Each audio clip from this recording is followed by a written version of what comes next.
Olá, tudo bem? Meu nome é Guilherme. Seja bem-vindo a mais um episódio do CultureCast. Hoje nós iremos continuar aquele outro vídeo lá. Você lembra? Que é Roma Antiga agora, que a gente falou sobre Roma Antiga, os macedônicos. Agora a gente vai falar sobre Roma Antiga e a parte 2 daquele outro vídeo. Vamos lá? Aproveitando-se de um momento em que Roma estava ameaçada por inimigos, os plebeus retiraram-se para o Monte Sagrado, deixando a cidade deserta. Os patrícios ameaçados viram-se obrigados a atender à reivindicação plebeia e criaram a magistratura do governo da plebe. A cada greve, no caso, os plebeus subiam um monte sagrado, apavorando os patrícios, que ficavam sem trabalhadores e sem soldados. Com essa pressão, os plebeus, aos poucos, obtiveram as seguintes conquistas: o tribuno da plebe, a lei das 12 tábuas, a lei canuleia, no caso, a eleição de magistrados plebeus, a lei licínia e o plebiscito. O tribuno da plebe, a gente vai explicar agora sobre cada um, né? Agora a gente vai para o tribuno da plebe. Ele era representante do manifestado por eleito, e também era eleito, né, pelos plebeus, com poder de veto sobre as decisões do governo que prejudicassem a plebe. Ele não podia ser preso ou punido pelo Estado. Agora a gente vai para a lei das 12 tábuas. As leis orais, chamadas de leis, né, passaram a ser leis escritas, garantindo os direitos dos plebeus, livrando-os das interpretações das leis orais favoráveis aos patrícios. Então, as leis das 12 tábuas, que eram chamadas de leis das 12 tábuas até naquela época. Então, você imagina já o quanto que ela é chamada de Lei das 12 Tábuas, né? Mas agora a gente vai para a Lei Canoleia. Ela permitia o casamento entre patrícios e plebeus. Agora, a eleição de magistrados plebeus. Os plebeus passaram a ter o direito de ocupar os cargos da magistratura romana. Agora a gente vai para a Lei Licínia. Aprovou a abolição da escravidão por dívida. Isso não significava que os escravizados por dívidas seriam libertos, porque a lei passou a valer a partir daquela data, sem efeito retroativo. Plebiscito. As leis votadas pela Assembleia da plebe passaram a ser válidas para todos. Era a vontade do povo, manifestada por meio do voto, que era o plebiscito. Com essas conquistas, os plebeus aumentaram a sua importância política na República Romana. Entretanto, o mundo dos patrícios e o mundo dos plebeus pobres continuavam distintos, a não ser para os plebeus ricos, que passaram a usufruir dos privilégios antes restritos aos patrícios, podendo até se casar com uma patrícia e elevar-se, dessa forma, socialmente. O término das lutas pela cidadania favoreceu a retomada bélica. Sobre as terras conquistadas, Roma estabeleceu seu domínio e o latim tornou-se a língua mais falada da época. A língua latina foi preservada em vários países do Ocidente, entre eles o Brasil, cujo idioma oficial, o português, é uma língua neolatina. Então, o português é uma língua leonatina, neolatina, ok? Agora a gente vai para a expansão romana. Então, bora. Durante a República, os romanos empreenderam vários conflitos com os povos vizinhos. Como resultado, foram incorporando novos territórios. Após a conquista dos da Península Itálica, Roma ampliou seu interesse por novos territórios para aumentar o controle sobre o comércio no mar Mediterrâneo, o que levou a cidade ao conflito com Cartago, importante potência comercial e marítima, localizada no norte da África. Os confrontos entre Roma e Cartago ficaram conhecidas como Guerras Púnicas e, ao final, os romanos saíram vitoriosos. Agora a gente vai falar sobre as consequências da expansão territorial romana. A expansão territorial romana provocou uma série de transformações na República, a fim de facilitar o escoamento da produção e manter o controle sobre seu vasto império. Os romanos construíram estradas interligando diversos pontos de seu território, e por isso chegou-se a dizer que todos os caminhos levam a Roma. Agora, bora para outros pensamentos. As regiões anexadas a Roma eram obrigadas a pagar-lhes altos impostos. Populações escravizadas substituíram a mão de obra livre, gerando uma massa de desempregados nos campos e nas cidades. Vamos lá.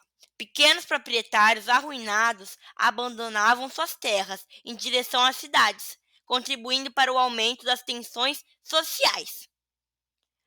Roma tornou-se uma república escravista e uma potência mercantil marítima. Os patrícios passaram a concentrar cada vez mais riquezas. A cada conquista, mais terras iam para suas mãos. Da mesma forma, essas guerras constantes favoreceram o surgimento de um novo grupo da sociedade, os homens novos, que eram plebeus enriquecidos com atividades mercantis, com favorecimento de materiais para os exércitos e com a coleta de impostos. Enquanto isso, os pequenos proprietários viam suas terras passarem para as mãos patrícias como pagamento de dívidas. As guerras também começaram a fornecer mão de obra escravizada, que passou a substituir os trabalhadores livres. Agora, as consequências sociais. Quais foram as consequências sociais, né? Vamos lá. Entre a aristocracia, o luxo tornou-se comum, em razão das riquezas oriundas das conquistas, dos saques das cidades conquistadas, da cobrança de impostos abusivos sobre as províncias e da exploração do trabalho escravo. Em igual medida, os pobres se tornavam, no caso, cada vez mais pobres, sem terras e sem trabalho. Viam na cidade uma alternativa de vida, mas ao chegar nela, eles somente faziam crescer ainda mais a quantidade de desempregados. As populações marginalizadas moravam em casebres de madeira, sem as mínimas condições higiênicas, sujeitas às epidemias de tifo, de disenteria e de tuberculose. Para acalmar os desempregados, Roma instituiu a política de pão de circo, que o reunia grandes multidões em estádios para fornecer-lhes vinho e pão, enquanto elas passavam o tempo assistindo aos espetáculos oferecidos pelo Estado. Enquanto assistia às atividades circenses e ao combate dos gladiadores, o povo se alienava, isto é, esquecia de seus problemas. Então, essa foi uma política utilizada pelo Estado na época. Agora, vou mostrar essa foto aqui para vocês, que como seria, né? E agora a gente vai falar sobre a transição para o Império, né? Entre 133 e 27 a.C., Roma atravessou um dos períodos mais turbulentos de sua história, caracterizado por guerras civis e disputas pelo poder político, que acabaram por enfraquecer e levar a República ao fim. Durante esse referido período, houve várias tentativas para promover a paz interna, favorecendo o surgimento de algumas figuras políticas e instituições, tais como os irmãos Graco, as ditaduras de Mário e Sila e os triunviratos. Agora, primeiro, vamos para os triunviratos, né? Que são esses daqui. Com a vitória sobre a revolta de Espartaco, Pompeu e Crasso, que são duas pessoas que estão aí, que são os primeiros triunviratos, foram eleitos cônsules.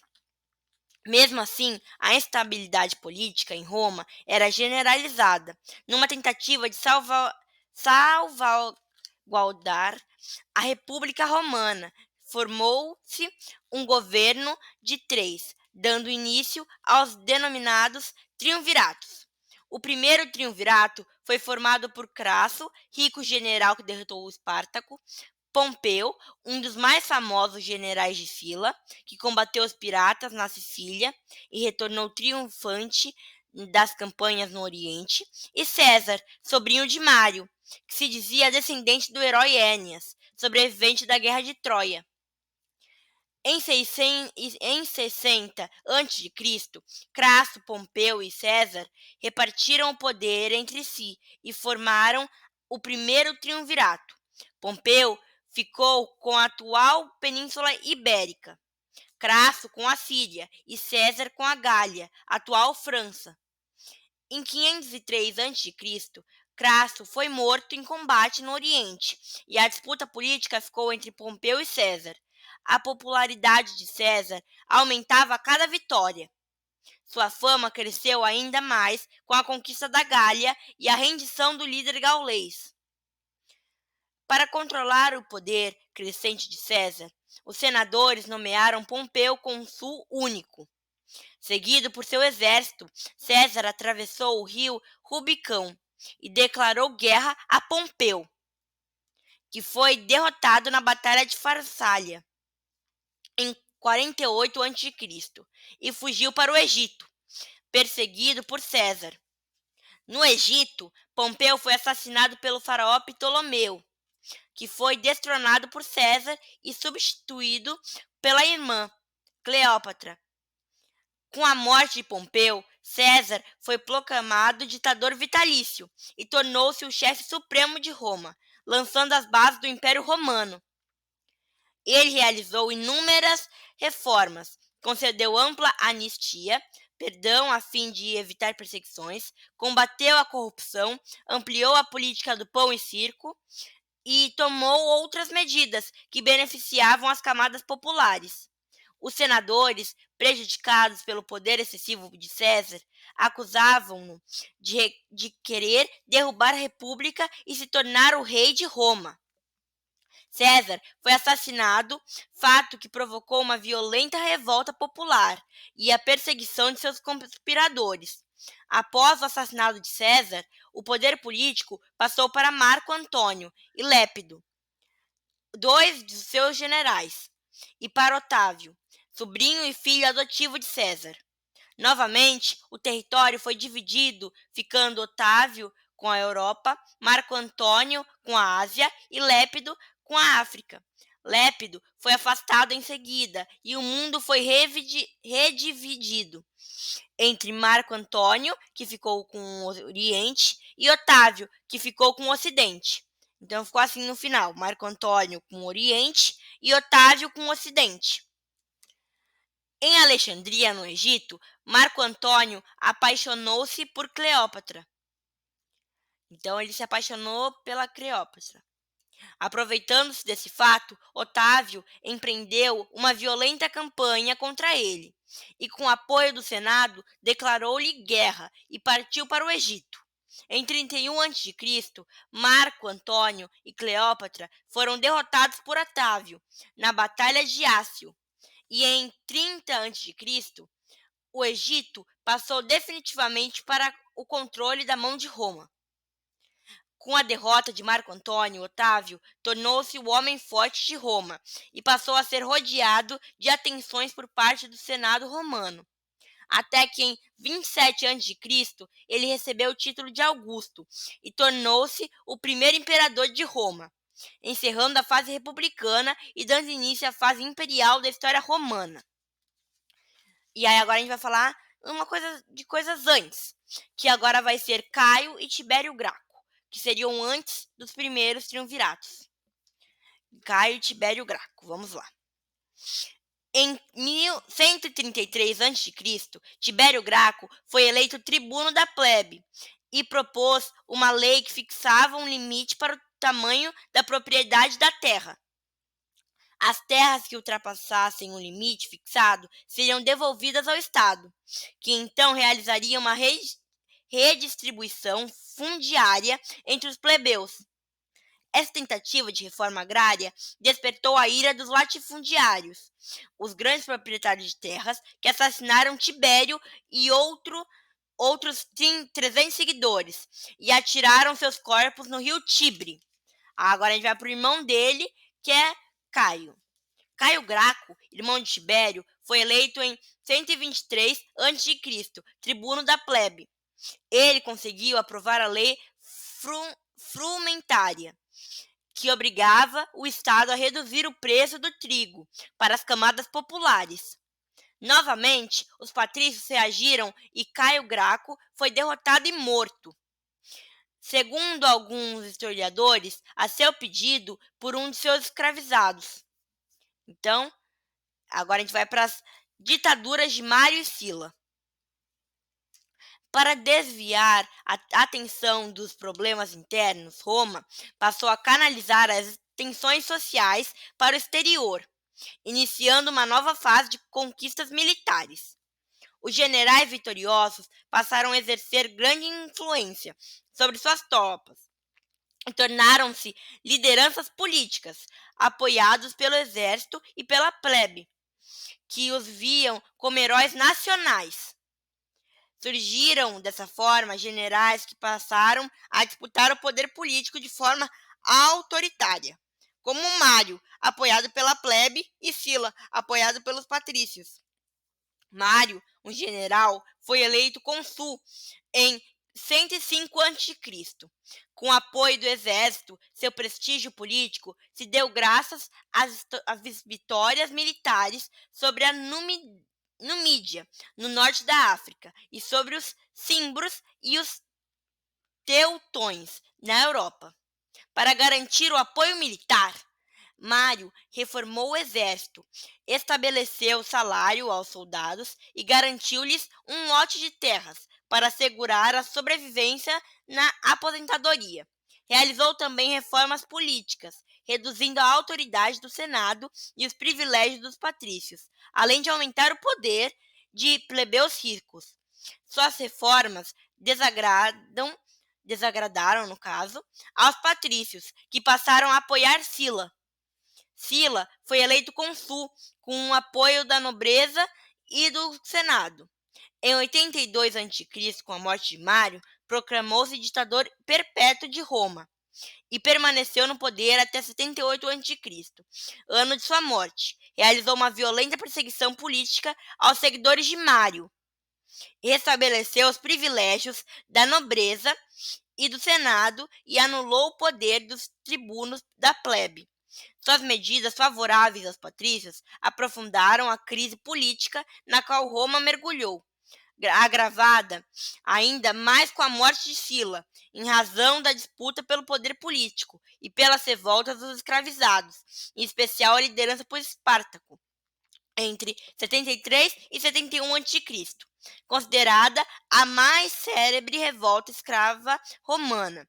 Espartaco era um gladiador dos circos romanos que conseguiu a adesão, de mais de 60 mil homens. Crasso, que serviu no exército como oficial de Sila, foi destacado ao lado de Pompeu no combate à revolta de Espartaco e, após sofrer sérias derrotas iniciais, pós-fim à rebelião, no caso.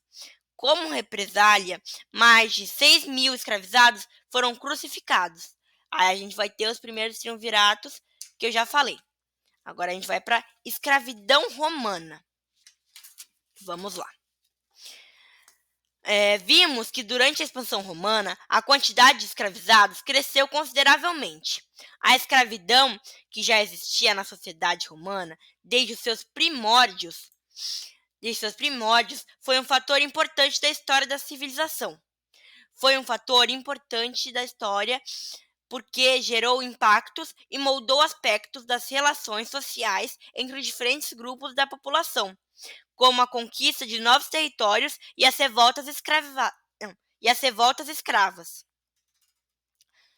Do trabalho doméstico ao trabalho nas minas, nos circos e nas arenas, os escravizados estavam presentes em todas as atividades durante a história de Roma. A escravidão já existia durante a monarquia romana. Eram escravizados prisioneiros de guerra e também pessoas que tinham dívidas. Já na República, o aumento de conflitos levou essa condição a seu ponto mais alto, que perdurou também durante o Império. Alguns escravizados trabalhavam no campo, com agricultura, criação de animais e pesados trabalhos braçais. Outros também desempenhavam suas funções no artesanato e nos serviços domésticos. Muitas vezes as condições de trabalho e os castigos físicos a que eram submetidos levavam os escravizados a se rebelarem contra a sua condição, como já vimos no caso de Espartaco. Contudo, em Roma, é importante mencionar que havia escravizados que realizavam trabalhos intelectuais. Alguns atuavam, por exemplo, como administradores dos bens de seus amos e até mesmo como seus assistentes e aprendizes, herdando títulos de profissões se fossem depois libertos. Vamos lá. Em Roma, embora fossem considerados inferiores e propriedade de seu senhor, podendo ser inclusive comercializados e punidos, os escravizados romanos possuíam certa liberdade em relação à sua vida privada. Em alguns casos, podiam, por exemplo, participar de cultos religiosos, alguns se tornando até sacerdotes. Também frequentavam espetáculos públicos, como os das arenas dos gladiadores. Além disso, os escravizados e seus senhores desenvolviam muitas vezes relações de afeição, mesmo que tivessem o direito de punir fisicamente seus escravizados. Se o faziam, segundo o historiador francês Paul, estariam se desconsiderando e causando danos a si mesmos. Mesmo com essas particularidades e certas afeições que caracterizavam as relações escravizadas, a escravidão manteve-se durante toda a história de Roma. As diversas faces da escravidão. A escravidão não ocorreu somente na antiguidade. Na Idade Moderna, por exemplo, ela foi uma prática que atingiu proporções comerciais com o tráfico de escravizados africanos para a América, tornando-se um negócio lucrativo. Enquanto na antiguidade a maior parte dos escravizados tinha origem em guerras ou de dívidas. Isso demonstra que a escravidão teve em cada período características próprias, diferente dos romanos. Na antiguidade, por exemplo, nas colônias europeias, a prática de separar escravizados de um mesmo povo ou de familiares era comum para evitar rebeliões. Em Roma, a escravidão desenvolveu-se de tal forma que alguns senhores não vendiam escravizado, pai de família, sem sua esposa e filhos. E, gente, esse foi o vídeo. Obrigado por virem esse vídeo e a parte 1. Muito obrigado mesmo. Obrigado por assistir e tchau!